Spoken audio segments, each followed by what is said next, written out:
All right, what's going on, party people? We're in for another episode of Pop Talk. This is your man, Professor Nims. I'm signing on for the Casual Rand, What up, though? Boston Jared, Peace. and the inimitable Coach Dave. Earth. So we want to make sure before we jump into this salacious content that you do like and subscribe to the channel. But with that said, the news of the hour of the day is your boy Ryan the Flash Garcia has tested positive. He had actually two positive tests for the performance enhancing drug ostarine. So just a little bit about the timeline for this. So the positive test comes from a test on a sample that was collected on April 19th, the day before the fight, and then a sample that was collected on April 20th, which is, we're assuming this was a post-fight urine sample that fighters give. And with this said, this throws Ryan's performance into question.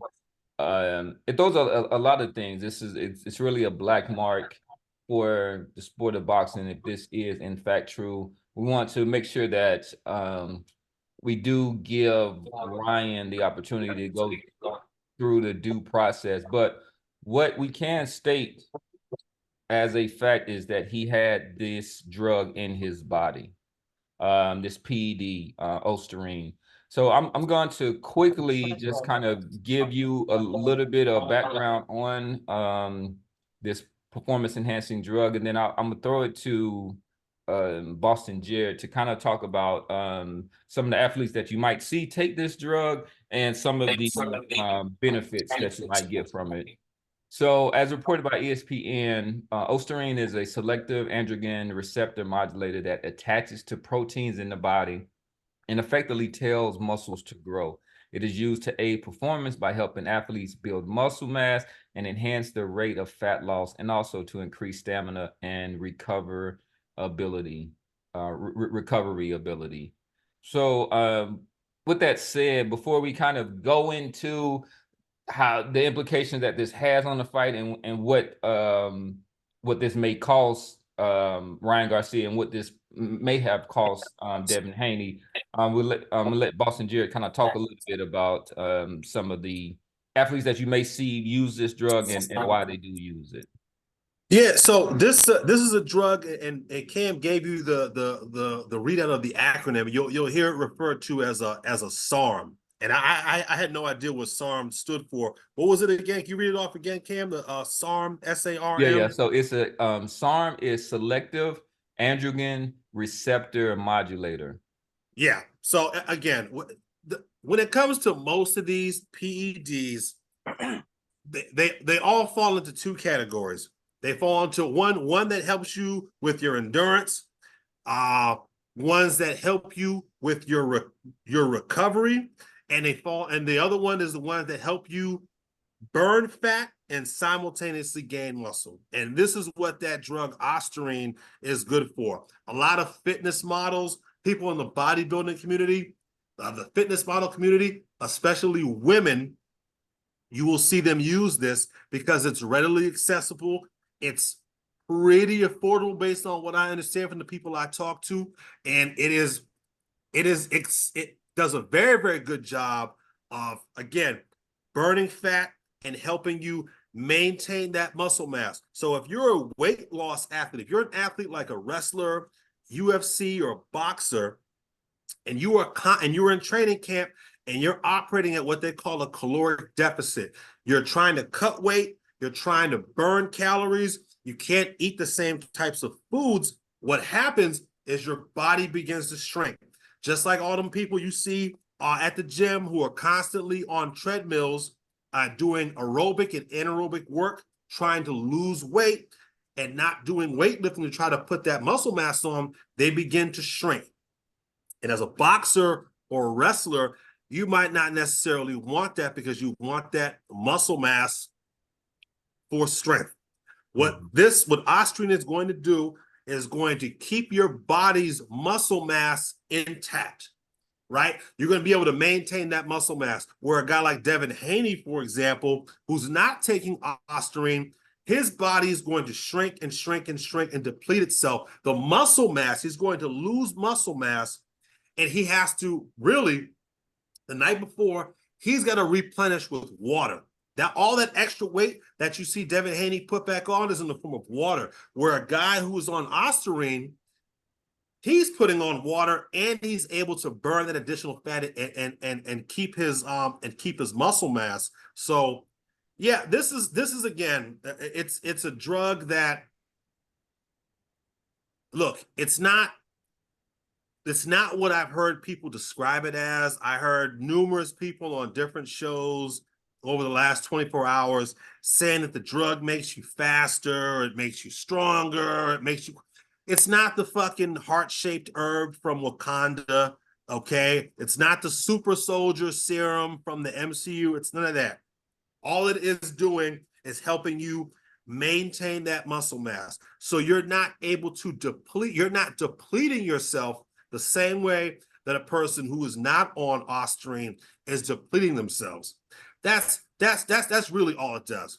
Helps you burn fat, maintain muscle mass. Yeah, people talking about steroids. That's a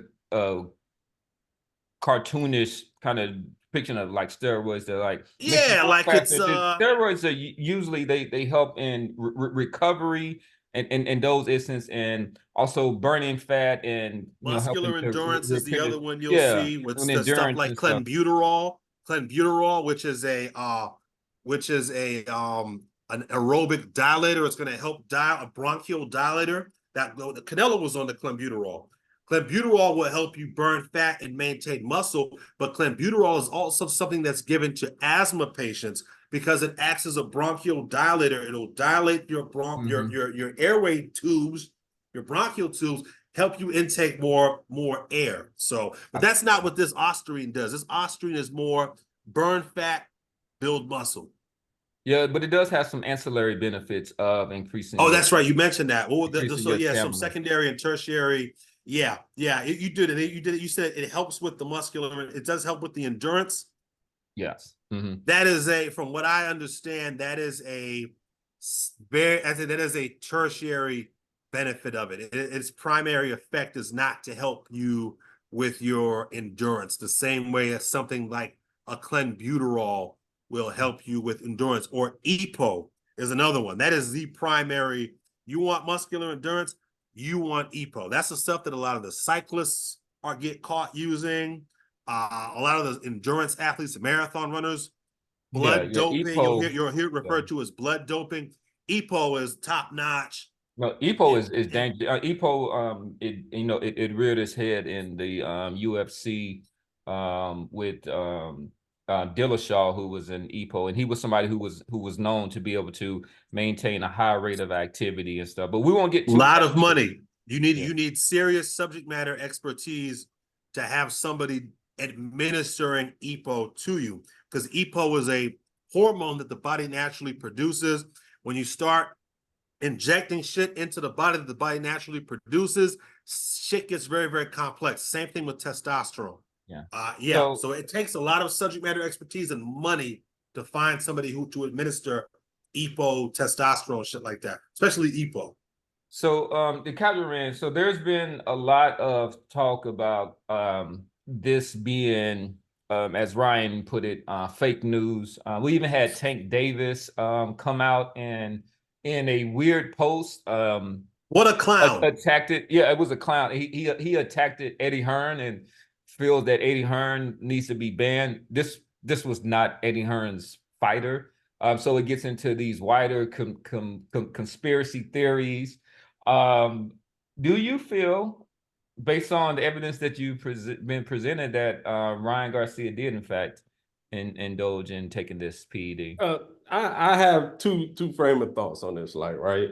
So y'all explain the drugs and its benefits. So everybody, all of us, well, I think a majority of us discussed prior to the fight that Garcia wasn't going to come in at weight anyway. We knew he was going to blow weight, and that's why he put the $500,000 per pound.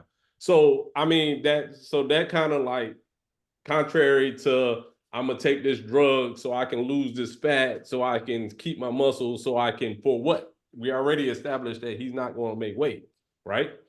But my second issue is this. If he did, right? If he popped hot, if I was he did pop hot. Well, no, I'm saying, like, Devin Haney and his father should be suing VADA and the promotional companies. They are. Hard. Because that's like saying, yo, I knew Margarito had those cement gloves, but I let the fight go on anyway. No, You know no, what but I'm no, I no, let this guy know he let's be had clear, though. or drugs in his body, and No, I'm gonna let this fight go on anyway. No, Randy, there's a difference between collecting the sample on those dates and actually then they still need to change it. Why collect the samples if you still gonna let the fight go on? If you collecting it the day before, test that shit and be like, all right, he's clean to go for tomorrow. If it's no use to collect it today. Let me get pounded in the head by some steroid druggie, and then 3 days later say, oh, he was on drugs, bro. Tell Haney that. Haney bust up face talking about right. But here's the thing, Randy, and I'm glad you brought that up, because I've heard this point brought up on a bunch of different boxing shows, and people have asked the question, why would Ryan Garcia begin taking PEDs in the last few weeks, or the last week of the fight? He had passed all the previous tests before the sample they collected on the 19th. You're still able to catch, because the doping process has become so sophisticated. They've got so many ways of beating the test. I hear what you're saying. It's better to have caught Ryan Garcia after the fact than to have never caught Ryan Garcia at all. Just because Ryan Garcia passed all those tests, They did. Imagine if Haney never knew it. Imagine if they never caught Ryan Garcia. Well, Ryan which one better? Catching it before I take this ass whooping? Of course, it's better, Randy. But I'm saying. If you're gonna draw for the have it tested, test that shit before the fucking bell rings. No, Randy, they did. They did. His point is that they did, but what they do is that people who do at this level, millionaire boxers, they are very sophisticated with their PED intake, right? And so usually you can kind of cycle off when you kind of know when the testing, but there is from a report that I've seen what you're saying. The same science that y'all popped them with for him to pop hot. Use that same science when you draw, test, the see if because it should be, the story should be, yo, the day before he passed the drug test, he was clean. But when we tested him afterwards, after the fight, he popped hot. I will be that's what happened. That is exactly what happened. No, that is not what happened. He popped twice. He popped on 2 samples. The day before, April 19th, the sample was collected, and then they took a post-fight sample. Those both came up positive for isostarine. Okay, but he had passed tests prior to that, though, right? I understand what y'all saying, but I'm saying that it should have been tested and caught before the fight.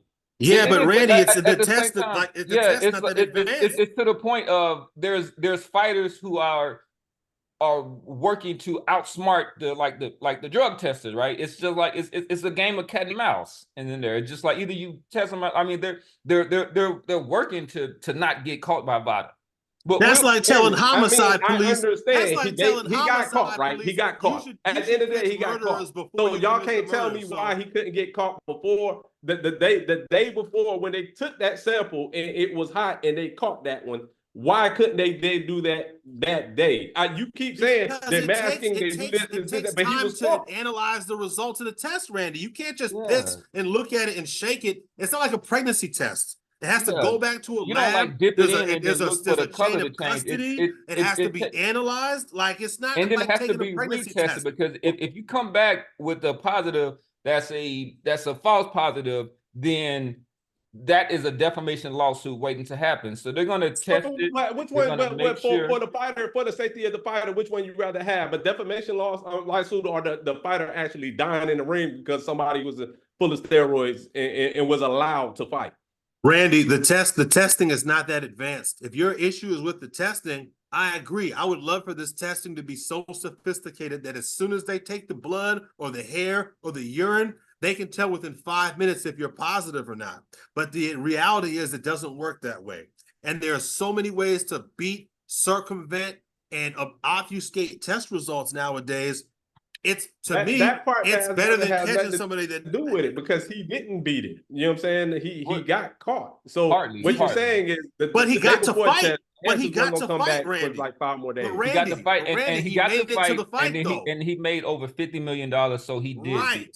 But with this said, let's bring in Coach Dave. So, yeah, all of this is right. Is kind of this ad hoc conversation that we're having, right? So none of it was done in a way that can be done best to protect the fighters in the ring. So usually you do this through punitive actions, right? So what if Ryan Garcia has in fact been found to be positive for this drug, and he, I don't know, willingly, but it was in his body or whatnot, and he had knowledge about it. What should be the punishment that comes down on it? And when you answer this, should people within his camp also be held accountable? Right. So, all right. So 2 things here, man. So well, let me give you my bottom line up front. Okay. Bottom line of it is this. Okay. It ain't no different than regular laws.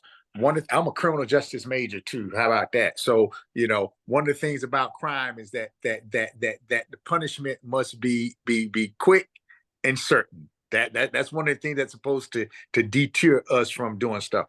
So my opinion, bottom line of it is this: if you test positive for any banned substance or performance drug, you should never be able to box again. Like that. So let me be clear. If you test positive for any banned substance, performance enhancing drug whatsoever, you should be stripped from being able to box. I don't care if you had 1 fight, 2 fights, or whatever. To Randy's point, though, I understand what he is saying. Hey, listen, medicine, all the money that's being spent in boxing, you can have it set up to the point to where you can get those results immediately. You can have it set up. You're boxing. But the thing that gets me is that until they start doing absolute random testing from the time a contract is made throughout that whole camp, make it across the board as a boxing mandated rule. Anytime you sign for a fight, you can be tested from the day that contract is signed all the way up to the fight. So that way you from camp 1, because I hear what everybody's saying, and there's some drugs that don't stay in your system so long. You know, you can maybe take this drug, it maybe burn out your system or whatever, and then you get tested and you might beat the stuff. But if you got random tests at any time while you in training camp, and you got to give it up, you know, you got to give up that urine, you got to give up that blood, whatever it is, then I think you're looking at catching people way before. So just in training, but one of the things, I mean, I don't think it's anymore, but USADA used to do, just for UFC fighters, just random testing, like year round testing. What I'm getting at is when you sign the contract, right? Especially for big fights or whatever, you are subject to be tested whenever, from the day that thing is signed.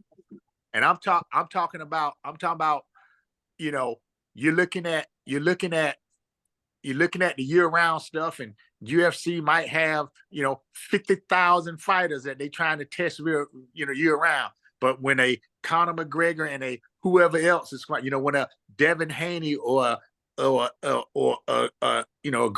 when a Canelo, this big fight, you own it. You own them like flies on a turd. You own them, and money ain't no issue. You making 20 million, 30 million, 40 million, money ain't no issue.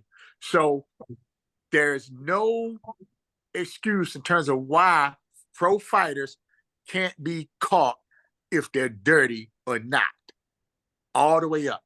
And you can pay the money, you know what I'm saying? If you got to have an EMS on site at every boxing match, you got to have the medics there, then you can have a drug testing facility right there. You can get it done and make sure that everybody is good to go. So I'm kind of with Randy on that, because you got all this money in this sport, so it can be done in the same way that you got to man that the EMS be there, that somebody with oxygen be there. The same way you got to mandate that every fighter is covered by insurance. The venue is covered by insurance. All these mandatory things that I must do as a promoter, then you can best believe you can spend the money to have testers right then and there on spot the day of the fight, or at the weigh-in, or however it needs to get done. Well, you ain't got to send it to the lab because you done bought the lab to you. So ain't no excuse. I'm kind of with Randy on that one. But again, I say, and until it is swift, and that punishment is swift in this sport, ain't nothing gonna change. You make it to the point to where it is, almost, if it's an act of Congress to pass the law, performance-enhancing drugs in professional sports, you ban from doing that sport forever. Then you might clean this stuff up, man. And then let me slide over to something else too, real quick. I will say this, it's a bad mark, and it's dirty, and it's dirty. And after hearing Boston and Professor talk about that drug, let's be clear. Whether you was on drugs or not on drugs, Devin Haney, you still got hit by them shots that you shouldn't have been hit with, and you still fought a jacked up ass fight. And so, so performance enhancing or not, your performance still sucked, and your corner and your daddy and the fight plan sucked. So whether those drugs made Ryan hit you harder a lot, I don't know. All I know is you still would have been getting hit with them same shots. Yeah. It did, but I mean, for the integrity of the sport, I mean, somebody who comes in, I mean, he's at 3.2 pounds. You're halfway to the next weight class, and if you did take PEDs, and it was and the guy, because I was kind of questioning his stamina too, because this guy was out hanging out and doing other things. And his stamina held up. He knocked the guy down in the 10th and 11th round. But he didn't throw many punches though, Cam. He didn't throw, and he looked like he let Devin Haney off the hook a few times. That's why I kept the people who I was talking, who I called today. Be pissed off though. I'm sorry. Oh, of course, you got to be pissed off. This guy blew weight, and he's on PEDs on top of that. Like, of course, and I got humiliated. Niggas is out here dropping diss records, and there's memes all over the place. Like, yeah, I mean, the damage has been done. The damage has been done. So of course, you're pissed off, you're vexed, you're cross, you're angry, and all that. But look, to Coach Dave's point, I don't think the outcome of this fight changes whether Ryan. That's what's so sad. And the ultimate irony in all this is I don't think Ryan needed that shit. I think Ryan was trying to get down to that 140-pound limit. He was trying. He couldn't do it, or he knew he couldn't do it in advance. He started taking that shit to try to cut the weight, which is what all of them do, to try to make that weight. And it wasn't working out. And when he found out he wasn't working out, they just said, fuck it, we're not going to come in at 143 pounds. We're not going to make 140. So you saying nothing. So if Ryan Garcia has no PEDs in his body, he makes 140 pounds, we get that same exact result. I believe so. I don't know. Ryan Ryan Garcia is bigger, stronger. and How just come he as didn't just fast make as the Devin weight Haney. then? How come he didn't just make the weight then? Because he don't give a fuck. He don't care. He don't care. He don't care. Hey, Like look. you said, the guy doesn't take the shit seriously. He doesn't care. He didn't care if he's gonna get it. The check's gonna clear regardless. And you see the Haneys, they play right into it. They thought this guy was crazy. There are weight classes for a reason. Yeah, There are weight I classes. mean, some people don't march to that drum. Some people don't care about a belt. Like Garcia was made more money than any belt holder. That has nothing to do with why people have to make weight. That does run why people have weight classes because of the belts. Because Okay.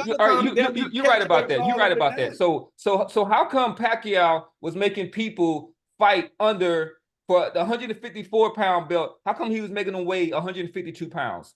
But because he you just said it doesn't matter. It's all about the power, bro. It ain't got nothing to do with. So it does matter then. It does matter. It don't matter. He said it's all about the power. So you're telling me if weight has nothing to do with power. The biggest pay-per-view fight this year, whenever it was, the biggest pay-per-view fight was Tank and Ryan Garcia. For what? Nothing. But Randy, what I was saying, there was a reason why there's a rehydration clause, because your weight matters. How you come into that, the way that you have to deplete your body to make weight matters. But the weight classes doesn't matter. If you agree, you want to fight me, I'm the one who got all the money, all the followers and everything. And I say, I want you to fight me at 149. Randy, come on, bro. You're saying, so how come 140-pounders just don't go fight 160-pounders? There's weight. That's my point where I said weight classes. I'm saying Randy agreed with you though. Randy agreed with you on that though. He agreed with you on that. But I think Randy's. When did he agree with me? I agree with weight. He said matters, but the weight classes don't matter. There are no weight classes. There's nothing to determine who will fight at what weight or anything. Come on. Look, guys, I think the bottom line here is Ryan Garcia didn't care to come into 143. He had the power and the money behind him. This was a lot of money invested in this event. What I'm saying. Ryan, there was no way Devin. I tell you what, I bet you if Devin Haney and his team knew that this guy popped positive before this fight, and there was a good chance that he did hit stomp of the feet, they would have still gone forward with this fucking fight because there was just too much money. There was just too much money involved in this. And that's why I'm saying for a regular fighter, I mean, on an average fight, like if it's not the millions and millions and millions involved, they should be able to sue the promoters and Vada and all them that knew that fighter that they're going in the ring against was popping hot. That's allegedly Bill Haney is in the process of pursuing legal action against against the commission. Yes, I want to. That's exactly what I said. Allegedly. Hey, let me hop in here, man. Look, just two things real quick, man. Okay, to Cam's point, man. Okay, look, I can understand a deep conviction about Garcia dirtying up the sport, and that's what I'm hearing in you and hearing from you, bruh. You know, so I'm with you on that. The sound integrity, you know, and passion for the purity of the sport that you have, and how Garcia and anybody else that pops hot just dirty it up. But you made a statement, you know, and what I want to make sure is that passion of yours don't take you away from the look at stuff. And the statement you made was, you know, if Ryan didn't take this drug, would the outcome of this fight have been different? No, to be clear, I said if Ryan would have made weight and not taken the drug. Right. Okay. So he just flouted everything that he signed in the contract that he was supposed to do. He just flouted that. Okay, look. Except for show up. He did show up. Look, okay, so listen. If Ryan would have made weight and if Ryan would have not taken the drugs, would the outcome of this fight have been different? That's what you said, right? Mm-hmm. I got that. But the key to it, the thing that I'm saying is like right now you being a sniper. And you can't make that statement without saying what would have been different about Devin Haney's performance? So what he would have fought the way he fought, bro. So that leads me to, you know, I can't sit here and say that the heavyweight and the drug. All I know is Ryan still would have had that hook. All I know Okay, is but let me ask you this. the guy Let me play devil's advocate, Dave. Let me ask you, because you be in the gym, you hold the pads and you hold the heavy bag. At the beginning of camp, when your fighter is 10, 12 pounds overweight and he's hitting the mitts and he's hitting the bag, and then a week out, when he's hitting the mitts and he's hitting the bag, do the punches have less zip on them, less pop after your fighter has diminished himself, or is he hitting the bag and hitting the pads just as hard? Okay, so I'm gonna honestly say to you that in our training camp, because of how we train, brother, and if you notice, one of the things about our fighters is that they're actually stronger in the later rounds than they are in the first rounds. So by the time we get done with camp, and because we take a week off, we don't go just so hard all the way up during the camp. Yes, he is hitting, he's more crisp and he's more solid, because we got this thing that we do called marathon training. That's a philosophy. I'm getting ready to give away one of the secrets right now, man. So I'm going to give away one of the secrets of hit hard boxing. We got this thing we do, bro, called marathon training that absolutely makes a fighter during camp hit even harder, even though he's dropping and trying to make weight, and it makes him last. And the whole concept of it is, if your legs can run you in a marathon, 26 miles for 2 hours, your legs can carry you however long it may take you. Some people take it 2 hours, some people take 3 hours.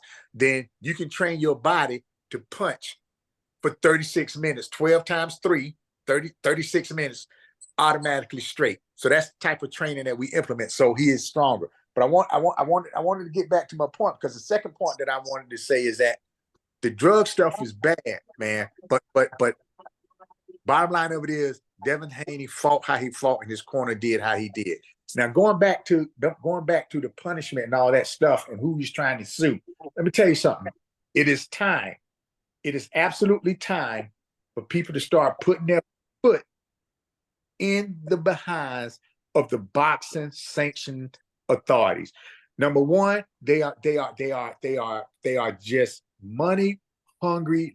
They let people hold on to belts longer than they should be holding on to belts. They don't give people who are mandatories the opportunity to fight for the belts. And they have no rules in play to absolutely crucify the ability for fighters to use these performance-enhancing drugs and don't get caught. I gotta jump in real quick, Dave, because this is something that came up in a discussion, and somebody shot me a text earlier about this. To be clear, when a fighter violates test positive for PEDs, that is on the state commission. The sanctioning body doesn't have anything to do with it. So when Ryan blew weight, the sanctioning body came in, the WBC came in and ruled that Devin Haney, Ryan Garcia, was no longer eligible to fight for that belt. After that, the sanctioning body wiped its hands. They've done everything in their authority to affect that particular fight. Now, when it comes to positive drug testing, the onus is on the commission. So the New York State Athletic Commission is the one that is on the hook for administering, for doling out punishment and all that stuff. So as much as I would like to take a shit on the WBC and the sanctioning bodies, I'm no fan of theirs. In this particular case, they're not on the hook for this. This is the New York State Athletic Commission. Right. So listen, yeah. So I got that. And so the point that I was coming around to with it though is because, and I know that because, look, we in Maryland Boxing Committee, we had a fighter who got mad that he lost, turned over a table. Okay, the boxing commissioner and the Maryland committee, they suspended this guy for a psychological reason. So when they suspend you for a psychological reason, you can't fight anywhere. You can't fight anywhere.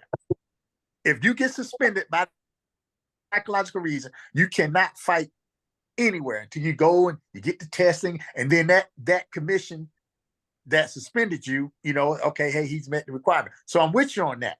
So circling around, I'm saying, but that boxing, the sanctioning bodies can implement policy about if you test positive, you will not fight or do anything within this WBC IBA again, in conjunction with the commission doing what they need to do. Is that's yeah? So I'm with you. But Jared, Boston was absolutely right. But so what I'm getting at is that overall, there needs to be laws or policies that says if you test positive, you're done boxing forever. Period. That's what I'm getting at. Lifetime ban. Yeah. But so I guess, but Cam, I do, bro. I need you to answer because I'm with you with what you said, but it's not about, what about the piece of but I think this whole I think Devin would have fought the same fight. He would have not made the adjustments. I just don't know if Ryan would have been able to fight that same way. I don't know if he would have had power in the 10th and 11th round if he would have done everything that he was contractually obligated to do. With Devin, and you can go to the podcast. He fought a poor fight. He got exposed. His corner was lackluster. But my focus has always been on, in this instance, on Ryan Garcia. I got you. But that's fair what you said, though. That's fair about would he had that energy? Would he have had that? That's fair. That's why I asked you that, Dave, and I was going to jump in. I didn't want to cut you off, but your guys are training, they're disciplined, they're doing things the right way. If you're Ryan Garcia and you're fucking off and you're not showing up to training and you're going to the club or whatever, you're not doing what you're supposed to do, and you're trying to make up for that with the use of PEDs, let's just say, for example, you don't use the PEDs, do those left hooks still have the same pop on them if this kid is not doing what he's supposed to do? And I think that to me, that's the equivalent of reasonable doubt. I mean, in my opinion, the fight would have played out similarly, right? I think that Ryan Garcia, that left hook, is Ryan Garcia's strength is takes advantage of Devin Haney's weakness. And Cam pointed out that bow and arrow jab, that jab where he extends and puts that shoulder out and he drops that rear hand. The left hook is perfect, the perfect counter for that punch. Devin Haney is still throwing that punch. Slipping hook. That's one thing. And I'll let you go ahead, Cam, in just 10 seconds. That's one thing. It does not negate the fact that it is illegal and prohibited. You cannot test positive. You can't come into a fight with PEDs in your system. Yeah. You can't. Devin Haney is owed that benefit of the doubt. You cannot come into a fight testing for one PED, much less two PEDs. Despite, fuck what I say, Devin Haney is owed that benefit of the doubt. We have no idea how it would have played out. We all have our opinions based on our experience, but we have no idea. And Devin Haney is owed that. He really is. And y'all know I ain't no Devin Haney fan, but he's owed that benefit of the doubt, man. Yeah, I agree. I agree with you on that, bro. I do, man. Yeah. Sorry, man. Cam, you was gonna say something? No, I was just kind of talking about the counter that he was doing was just he was slipping the jab and hooking off of that, which is the. Yeah, he looked strong as fuck. He looked big. The first text that I sent y'all when that round one kicked off, we still got it. I said, Devin Haney, Ryan Garcia looks fucking massive. Yeah. And like Cam pointed out, if he's skipping meals to try to make weight, and his face is shrunken in and he's depleted himself, does he still have the legs? Does he still have the pop? Is he still as sharp? Is he still as explosive? Especially in those later rounds, the second half of that fight, because he drops Haney in the 7th round, right? Yeah, and that's a good point. Yeah. That's a good point. We because- just don't know. We Right. just Yeah, we don't don't, know. we And don't, like I we said, don't. I'm no Haney fan, but he's owed that benefit of the doubt, I think. Now, from a business and strategy standpoint, I stand by what I said on the last show. I would swerve this kid. I really would. You can laugh at him. You can make fun of him. We can call him all kind of fucking names that we want to call him. The kid can throw hands. And what he does in that ring, his attributes are tailor-made to take advantage of Devin Haney's weaknesses. I would not give this kid a second chance at that, because you'll be looking at it like a Deontay Wilder, Tyson Fury type situation, man, where he goes in there, Devin Haney goes in there in a rematch and gets stopped or beat up again, and Garcia passes all the drug tests. Now it's like it never even happened. It's even worse. So he still needs to benefits swerve Brian, this and guy. then no upside for Haney, because what Haney did show is he didn't have the power to threaten Garcia during that fight. So even if they have a rematch, man, he's not going to increase power. So all he's going to do is make himself available for that left hook to really finish his ass off. Well, He's going to run for his life. He's going to run for his life. He's going Yeah. to jab and grab and run for his life, and it's going to turn it into a really unwatchable fight, which would be bad for him as well. Hey, but look, no, y'all, you can't sit here and say, Haney didn't show no power and all this stuff, and then say that what if Ryan didn't have all those enhancing drugs that kept him strong at the end? Because what you do got to say is Haney got up off that ground 3 times, bro. He got up. He did. So if those punches from those drugs won't come in as hard, and he might not have went down, or it might not have been as effective, but Haney got up, bro. He got up 3 times and kept trying to swim. So I'm gonna go, in terms of the last show, I'm gonna go with what Professor Nim said. I hope the boy do go back and visit Ryan Garcia, come up in that Joker, and then it really can be like a Roberto Duran, Ray Leonard too. But I just hope he come in there with somebody else in his corner beside his old jacked up hairline, non-coaching daddy. I said it. I said it. All right. It's 9:15, y'all. I know some of y'all are short on time. Yeah, man. we're gonna go ahead and wrap it up. But we definitely wanted to make sure that we put our hat into the circles, so to speak, with this conversation. It's gonna be ongoing. There is, it's the talk, it's taking a little bit of the luster away from the Canelo Munguia, but we're posting this tonight, and we will be posting about the Alvarez fight and the Inouye fight. So be on the lookout for that new segments, and make sure that you do like and subscribe. So this is your boy Professor Nims. I'm signing out for Coach Dave, Boston Jared, Peace. and the Casual Rand. Peace. Peace out, y'all. Peace.